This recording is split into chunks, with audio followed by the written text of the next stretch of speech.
Hello to all my little champs. Welcome back to my channel पढ़ो और मौज करो. Today we will discuss about chapter number 2, reproduction in plants.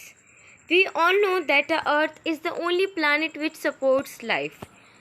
It means that कि अर्थ सिर्फ एक ऐसा प्लानिट है जो कि लाइफ को सपोर्ट करता है ना, जहाँ सारे लिविंग थिंग्स सर्वाइव कर सकते हैं. Reproduction in plants is important not only for them but for animals and human beings also.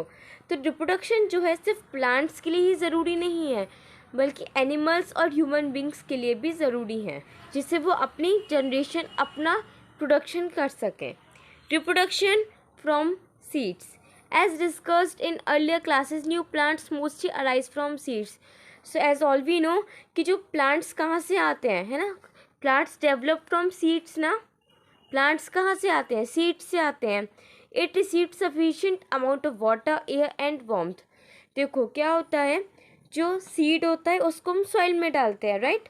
उसको हम पहले सॉइल में डालते हैं, फिर उसको हम वाटर प्रोवाइड करते हैं, एयर प्रोवाइड करते हैं, सनलाइट प्रोवाइड करते हैं, है ना. उस प्रोसेस को हम क्या बोलते हैं? जर्मिनेशन. हम उस सीड का क्या करवाते हैं? जर्मिनेशन करवाते हैं, जिससे वो न्यू प्लांट बन जाए. जर्मिनेशन का पूरा जो फुल प्रोसेस है ना, वो हम आगे भी डिस्कस करेंगे.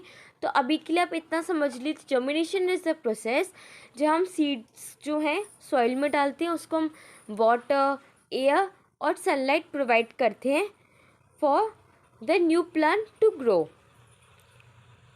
उससे पहले हम एक एक्टिविटी देख लेते हैं. आपने कभी देखा होगा कि जब आपको राजमा बनाना हो या फिर चने खाने हो तो आपकी मदर्स क्या करती हैं, वो रात में राजमा या चने भिगा देती हैं, राइट. तो ये जो एक्सपेरिमेंट है वो उसी के ऊपर है.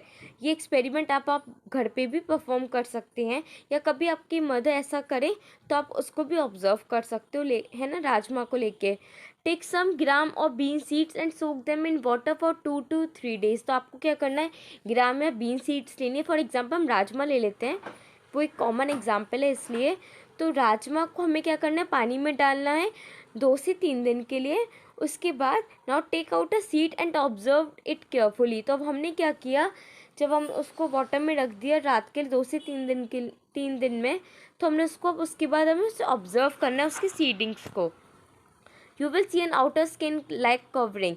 उसके बाद हमें जब सीड को ऑब्जर्व करोगे ना आप, तो हम क्या देखेंगे, स्ट्रक्चर्स ऑफ सीड देखेंगे. सबसे पहले जो बाहर वाला पोर्शन होता है, जो उसकी आउटर कवरिंग होती है, आउटर स्किन लाइक कवरिंग होती है, उसे हम बोलते हैं सीड कोट.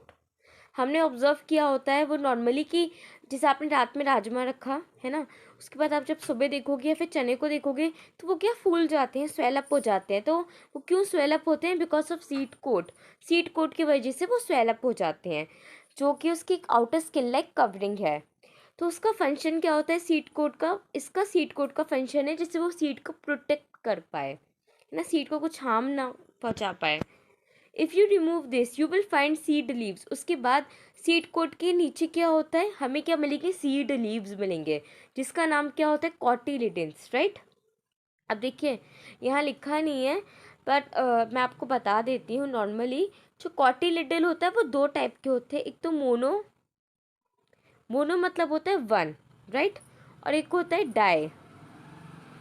तो एक होता है मोनोकोटिलिडन्स, एक होता है डाइकोटिलिडन्स. मोनोकोटिलिडन्स मीन्स दैट कि एक कोटिलिडल है, सिर्फ ओनली 1 कोटिलिडल इज देयर. डाइकोटिलिडल मतलब डाई मतलब होता है 2. तो उससे पता चल रहा है कि जिसमें 2 कोटिलिडल्स हैं वो डाइकोटिलिडल्स बोलेंगे, जिसमें एक कोटिलिडल्स है वो मोनोकोटिलिडल्स. अब देखिए जैसे हमने राजमा का स्ट्रक्चर ये देखा हमने यहाँ पे, तो यहाँ पे क्या 2 कोटिलिडल्स है, 1 और ये दूसरा, है ना. तो ये क्या डाइकोटिलिडल्स में आता है. अब इसका मेन फंक्शन क्या होता है, जो प्लांट है ना उसको फूड प्रोवाइड करना, है ना. न्यू प्लांट कैसे बनेगा, उसको भी तो फूड चाहिए आपके तरह, एनर्जी प्रोवाइड करने के लिए. तो क्या होता है, फूड प्रोवाइड किससे होता है, कोटिलिडन से. तो वो क्या, एक सीड लीव्स हैं जो कि सीड कोट के अंडर होता है, जो कि सीड कोट जब आप हटाओगे तो आपको कोटिलिडल्स मिलेंगे.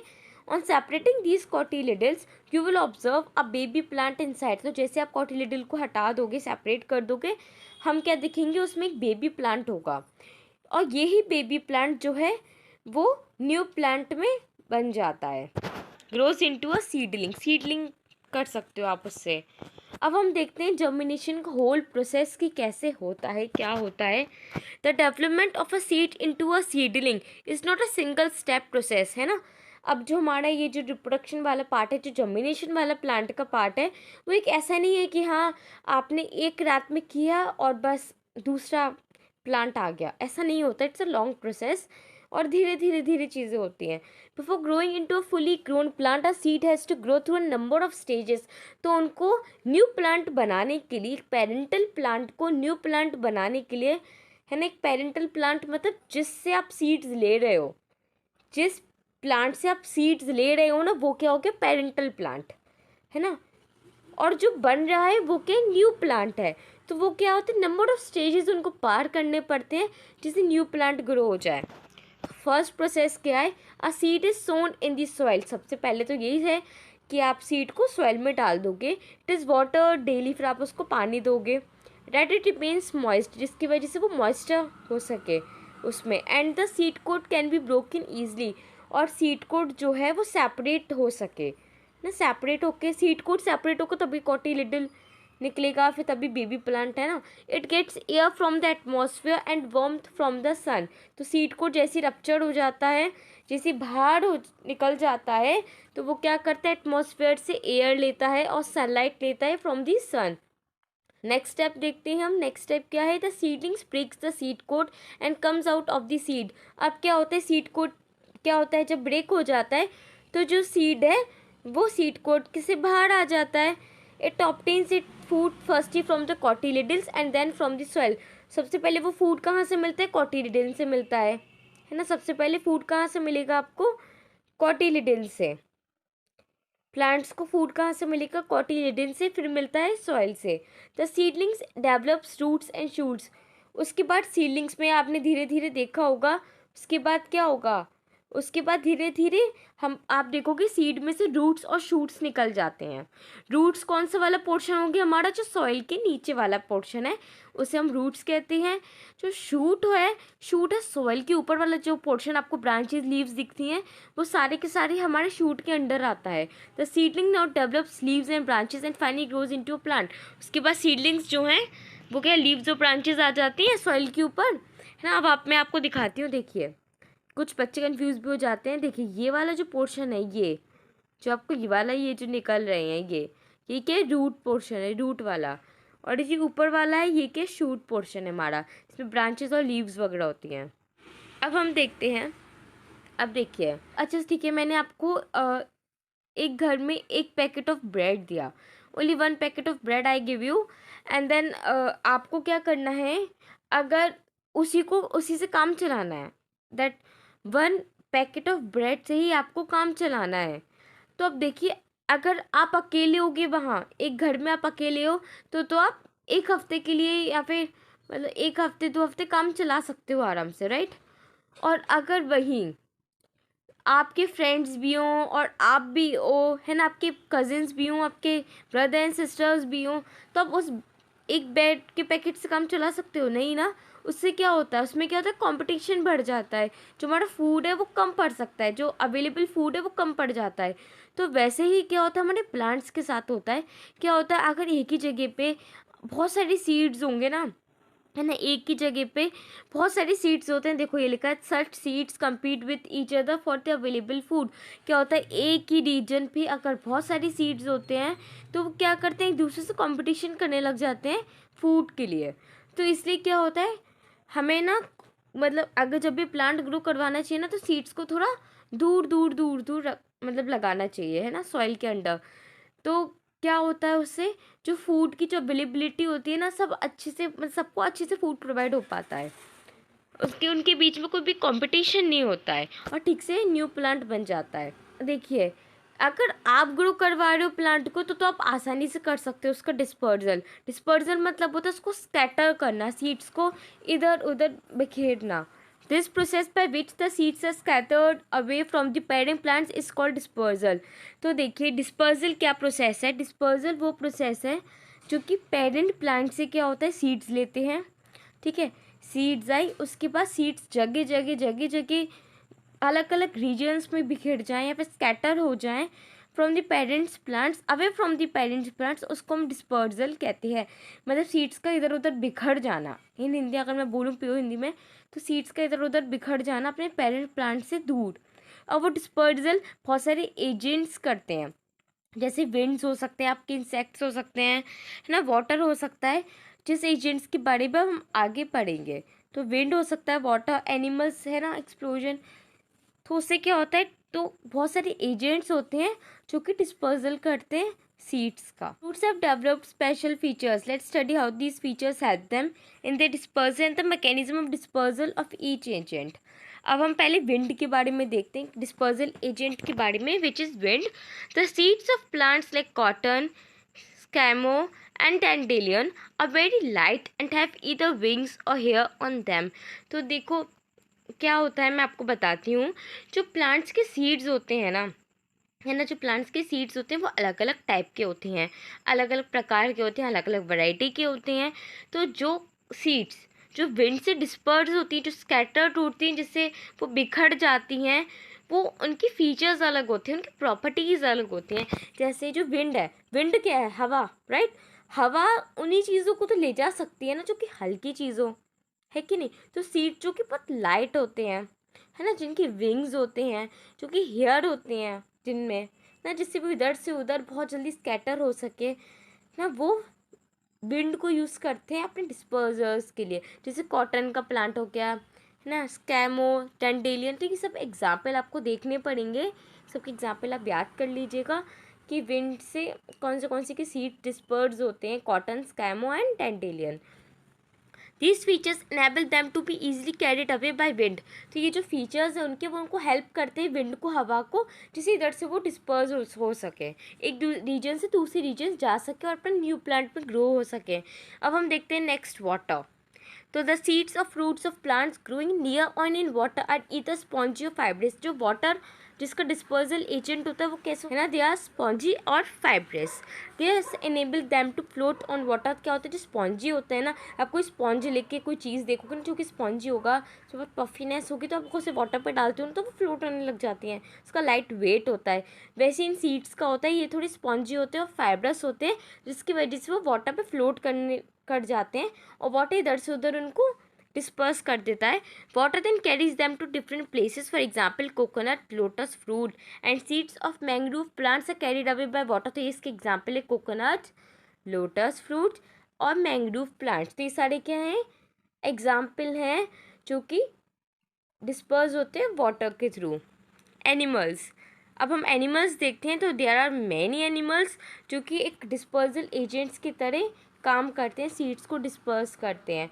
Human beings and animals eat fleshy fruits like apples, mangoes. अब हम जो एप्पल्स और मैंगोज खाते हैं ना, उनकी में तो सीड्स होते हैं, है ना। अब जैसे आपने एक एप्पल खाया और आपने उसका जो एप्पल का जो आपने खा के उसको फेंक दिया, राइट, उसको खा के फेंक दिया, उसमें सीड्स भी तो होंगे। तो आप जहाँ फेंकोगे, सपोज़ आपने किसी को ही बाहर रोड पे फेंक दिया और वो इधर से उधर चला गया किसी एनिमल के थ्रू, या फिर सॉइल के भाई, तो मतलब सॉइल में दब गया, राइट, सीड्स जो है, तो वो न्यू प्लांट में ग्रो कर जाता है। And throw away their seeds in different places, these seeds germinate into new plants on getting appropriate conditions for growth. तो क्या होता है, जब इधर से उधर सीड्स चले जाते हैं different different places, different different regions में, उनको क्या मिलता है, एक प्रॉपर एयर मिल जाए। यहाँ पे क्या लिखा है, अप्रोप्रिएट कंडीशन। क्या अप्रोप्रिएट कंडीशन क्या होती है न्यू प्लांट को ग्रो करने में, that is air, right, air, water और एक सनलाइट। तो ये तीनों चीज़ें अगर प्लांट को मिल रही हैं तो वो एक इनके लिए अप्रोप्रिएट कंडीशन होता है उनकी ग्रोथ के लिए। Similarly birds eat fruits and swallow their seeds. ऐसी बर्ड्स हैं, बर्ड्स खाती हैं तो उनका जो सीड्स होते हैं वो चले जाते हैं।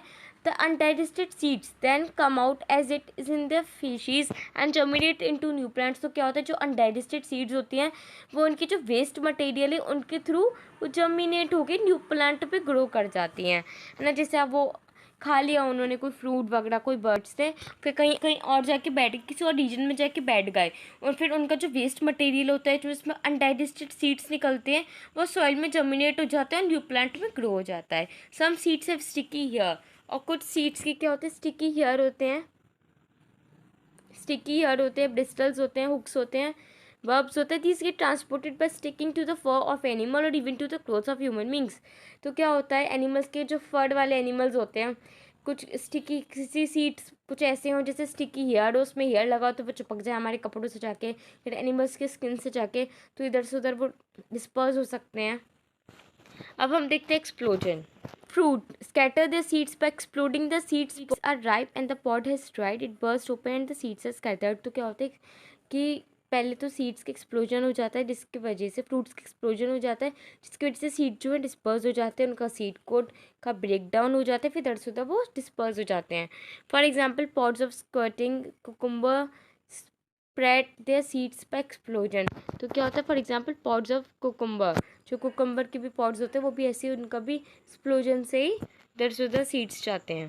देखते हैं next topic, reproduction from other parts. Reproduction from other plants में क्या है, देखो इसमें क्या है कि हमें मोस्टली लगता था सबको जो सीड्स है वही प्लांट बनाते हैं, बट ऐसा नहीं होता है। बहुत सारे जो हमारे पार्ट्स हैं, जो प्लांट्स के पार्ट्स हैं, है ना, जैसे रूट्स हो गया, स्टेम्स हो गया, लीव्स हो गए, वो भी न्यू प्लांट में ग्रो कर सकते हैं। Example plants like rose grow from stem cutting. तो रोज़ क्या होता है, स्टेम कटिंग से भी प्रोड्यूस होता है। Plants like sweet potato and dahlia grow from roots. और जो स्वीट पोटैटो वगैरह जो जितने भी प्लांट्स हैं वो रूट से ग्रो करते हैं। Plants like begonia Bryophyllum grow from leaves. और ये जितने ब्रायोफाइलम बेगोनिया वाले जो प्लांट्स हैं वो लीव से ग्रो करते हैं। एक common example of plants that grow from stem is potato. अब देखो पोटैटो जो है ना वो स्टेम का पार्ट है, जो हम खाते हैं ना पोटैटो, वो क्या एक स्टेम है, प्लांट का एक स्टेम होता है। We already know that potato is an underground stem that stores food. हमें है ना, पोटैटो जो होता है वो क्या होता है, एक अंडरग्राउंड स्टेम होता है जो कि फूड को स्टोर करता है, जिसको हम खाते हैं, जिसमें बहुत कार्बोहाइड्रेट होता है। It has birds known as eyes on it and from where new plants can rise. अब देखो आपने जब पोटैटो लिया हो, कभी आपने पोटैटो देखा होगा, उसमें कई छोटे छोटे आपको ब्लैक से स्पॉट्स दिखेंगे, है ना, उसको हम बर्ड्स कहते हैं, जो कि आइज बोलते हैं, आइज ऑफ पोटैटो बोलते हैं उसको हम, जहाँ से न्यू प्लांट का भी ग्रोथ हो सकती है। अब हम आके देखते हैं, तो कोई इसमें डायग्राम भी है, फोटोज़ भी हैं। Sweet potatoes grow from roots. तो देखो ये स्वीट पोटैटो हैं जो कि रूट से बन रहे हैं। अब ये देखो ब्रायोफाइलम लीव्स हैं, लीव्स से रिप्रोडक्शन हो रहा है। Plants like ferns and fungi, अभी नॉलेज बैंक में क्या है, plants like ferns and fungi don't grow from seeds, they grow from tiny structures called spores. अब देखना क्या होता है, जो फंजाई और फर्न्स वगैरह होते हैं ना, वो सारे के सारे स्पोर्स होते हैं उनके, है ना, उनके पास क्या होते हैं, सीड्स नहीं होते, स्पोर्स होते हैं, उनसे ग्रो करते हैं, उनसे रिप्रोडक्शन करते हैं। अब हम नेक्स्ट टॉपिक देखते हैं, crops and agriculture. Plants provide food, oxygen, medicine, timber etcetera to us. We grow up plants on a large scale so that we can get enough food and other products to fulfil our needs. अब क्या होता है, हमें पता है कि plants हमारी कितनी मदद करते हैं, तभी तो हम कहते हैं कि हमें प्लांट्स ज़्यादा से ज़्यादा, है ना, ज़्यादा से ज़्यादा प्लांट्स उगाने चाहिए। फूड, ऑक्सीजन देते हैं हमें, मेडिसिन देते हैं, टिम्बर देते हैं। एक्चुअली बहुत चीज़ें ऐसी हैं जो कि हमें प्लांट्स प्रोवाइड करते हैं। प्लांट्स हमारी जिसमें हेल्प करते हैं, तभी तो हम कहते हैं कि प्लांट्स जितने से जितना हो सके सबको एटलीस्ट अपनी लाइफ में एक प्लांट तो ग्रो करना ही चाहिए, है ना, एक प्लांट तो ग्रो करना ही चाहिए। This is necessary. This practice of growing plants on a large scale for food और other products is called agriculture. Agriculture आपने सोचा होगा कि बहुत सारे फार्मर्स होंगे, आपके पहचान के भी होंगे, फिर दूर होते हैं कोई किसान जिसे हम बोलते हैं, तो बहुत फार्मर्स होते हैं, वो क्या करते हैं, एक लार्ज स्केल का मतलब बच्चों, लार्ज स्केल का मतलब क्या होता है, आपको पता ही चल रहा होगा। लार्ज मतलब कोई ज़्यादा अमाउंट में चीज़ हो रही है। अगर हम ज़्यादा अमाउंट में प्लांट्स ग्रो करते हैं, बहुत बड़ा फील्ड ले लेते हैं, उसमें प्लांट ग्रो करते हैं, उसको ही अपना बिजनेस बना देते हैं, जैसे फार्मर्स करते हैं हमारे, है ना, हमारी कंट्री के किसान करते हैं on the large scale for food के लिए और अदर प्रोडक्ट्स के लिए, उससे हम क्या बोलते हैं, एग्रीकल्चर। जब लार्ज प्लेस ले रहे हो या फिर लार्ज रीजन ले रहे हो, सो प्लांट्स का ग्रो कर रहे हो, अपने बिजनेस में भी काम ले रहे हो, है ना, आपका वो प्रोफेशन है या फिर फार्मर जैसे करते हैं तो उसे हम एग्रीकल्चर बोलते हैं। Step seen that plants of the same kind are grown in one field.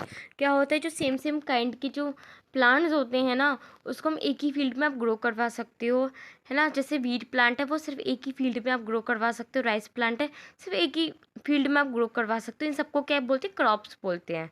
कि आप सिर्फ एक फील्ड ले लो और एक ही वैरायटी ऑफ या फिर एक ही काइंड के प्लांट जो है उसको ग्रो करवा रहे हो, तो उसे हम क्रॉप कहते हैं, जो कि फार्मर्स करते हैं। देखिए ये आ भी गया, these plants are known as crops. इसे हम क्या बोलते हैं, क्रॉप्स बोलते हैं। The particular area in which a crop is grown is called a farm. और वो एक पर्टिकुलर एरिया, उस जगह को आप क्या बोलोगे, फार्म बोलोगे। और जो पर्सन वो जो काम करता है सब प्रोफेशन, अपना बिजनेस करने के लिए, है ना, अपना प्रॉफिट, अपना पैसे कमाने के लिए उस फार्म पे जो काम करता है उसे हम फार्मर बोलते हैं, मतलब किसान। While growing a particular crop, the following points should be kept in mind. अगर हमें एक पर्टिकुलर क्रॉप को ग्रो करना है तो हमें कुछ ऐसे पॉइंट्स हैं जो हमें माइंड में रखने चाहिए। Different crops grow well in different types of soils. तो क्या होता है, हर एक क्रॉप की जो वैरायटी होती है उसके अलग अलग वैरायटी ऑफ सॉइल्स में ही वो ग्रो करता है ना। ज़रूरी नहीं है कि एक क्रॉप है जो वो सारी सॉइल में ही ग्रोथ हो जाए, उसकी अच्छी ग्रोथ हो जाए, ऐसा नहीं होता है। एक क्रॉप का एक पर्टिकुलर एक सॉइल होता है ना, एक पर्टिकुलर सॉइल होता है जिसमें वो काफ़ी अच्छी ग्रोथ ले सके। The seeds should be sown in the right type of soil to ensure maximum production of crops. अगर आपको किसानों को मैक्सिमम प्रोडक्शन चाहिए क्रॉप्स की, है ना, किसी भी मतलब मैक्सिमम प्रोडक्शन चाहिए क्रॉप्स की, है ना, तो हमें क्या एक राइट टाइप ऑफ सॉइल चुनना होगा उस क्रॉप के लिए, जो कि उसको एक अच्छे से ऑप्टिमम एक कंफर्टेबल लेवल का जो टेम्परेचर है, उसका जो इन्वायरमेंट है जिससे वो हो सके, है ना। फर्टाइल सॉइल चाहिए होगी। It's very important to use good quality seeds. और एक गुड क्वालिटी सीड्स यूज़ करना चाहिए। We will not obtain a good and healthy crop, वरना गुड और हेल्दी क्रॉप नहीं बनेगा। जब सीड ही हल्की फुल्की सी होगी तो क्रॉप क्या बनेगा, है ना। Different crops grow in different seasons. तो डिफरेंट क्रॉप्स जो होते हैं वो डिफरेंट सीजन्स में ग्रो करते हैं।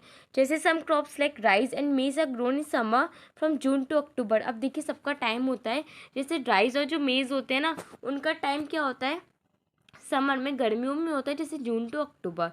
जैसे अभी टाइम चल रहा है ना, तो जुलाई चल रहा है, तो राइस और मेज़ अभी भी ग्रो हो रहे होंगे, है ना। फ्रॉम जून टू अक्टूबर ये चलेगा। These are called kharif crops. उसे हम क्या बोलते हैं, खारिफ क्रॉप्स, जो कि जून टू अक्टूबर में ग्रो करते हैं। Kharifs like wheat, crops like wheat and grams are grown in winter from November to April and are called rabi crops। और वो जैसे wheat और ग्राम एग्जाम्पल हो गया, वो क्रॉप्स जो कि नवंबर से अप्रैल तक, है ना, ग्रो करते हैं, उसे हम राबी क्रॉप्स कहते हैं। Does it is important to sow the right seeds in the right season. Important होता है कि जो राइट सीड हम यूज़ करें और एक राइट सीजन के लिए। The field where a crop is growing should be properly irrigated, otherwise the crop may dry और डाई, है ना। कभी कभी क्या होता है, जहाँ पे बारिश नहीं होती है ना, तो है ना फार्मर्स कैसे परेशान हो जाते हैं कि बारिश नहीं हो रही। वो क्यों होते हैं, क्योंकि उनको वाटर नहीं मिल पाता है पूरे फार्म को। इसकी वजह से क्रॉप ख़राब हो सकते हैं, ड्राई हो सकते हैं, वो मर भी सकते हैं। The crop is prone to damage by pest, birds, grazing animals and disease. Can be protected in the following ways. तो क्या होता है, जो क्रॉप होते हैं ना, हो सकता है जो वहाँ के जो एनिमल्स हैं या फिर जो डिजीज़ है ना, क्रॉप में भी डिजीज़ लग सकते हैं। तो अब क्या होता है, अगर डिजीज़ लग जाते हैं ना, तो एक डिजीज़ तो डिजीज़ वो फैलती ही जाती है, पूरा क्रॉप ख़राब कर सकती है, एनिमल्स ख़राब कर सकते हैं। तो उसको प्रोटेक्ट करने के लिए हमें क्या क्या करना चाहिए, प्रॉपर फेंसिंग होनी चाहिए। प्रॉपर फेंसिंग मतलब जाली वगैरह सब कुछ बिल्कुल प्रॉपर एक फेंसिंग होनी चाहिए उसके आसपास, कि वहाँ कोई आना जाना नहीं हो कोई एनिमल का। Spraying chemicals called insecticides and pesticides, है ना। यूजिंग स्केयर काउस, तो क्या होता है, हमें इंसेक्टिसाइड्स और पेस्टिसाइड्स यूज़ करने चाहिए। उससे क्या होता है, अगर कोई डिजीज़ भी होता है ना, तो वो क्या होता है, उसके अगेंस्ट काम करेगा। वो डिजीज़ प्लांट नहीं होगा, वो प्लांट क्रॉप को डिजीज़ नहीं लगेगा। Using screws, storing the harvested crop properly in sealed container. तो क्या करना चाहिए, जो हार्वेस्टेड क्रॉप है उसको एक सील्ड कंटेनर में रखना चाहिए। Pest is an organism that harms cattle, crops or humans. For example, snakes, rats, weeds and etc. are pest। तो पेस्ट क्या होते हैं, कुछ ऐसे ऑर्गेनिजम्स होते हैं जो कि हार्म करते हैं कैटल और क्रॉप को, ह्यूमन वगैरह को, क्रॉप्स को भी हार्म करते हैं। तो अगर पेस्ट अगर लग जाए तो हमें पेस्टिसाइड्स वगैरह यूज़ करना चाहिए, जिससे इंसेक्ट्स लग सकते हैं, रेड वीड्स वगैरह, है ना, जिससे वो क्रॉप को ख़राब कर सकते हैं। तो यहाँ आपका चैप्टर ख़त्म हो जाता है। So thank you for cooperating and keep smiling.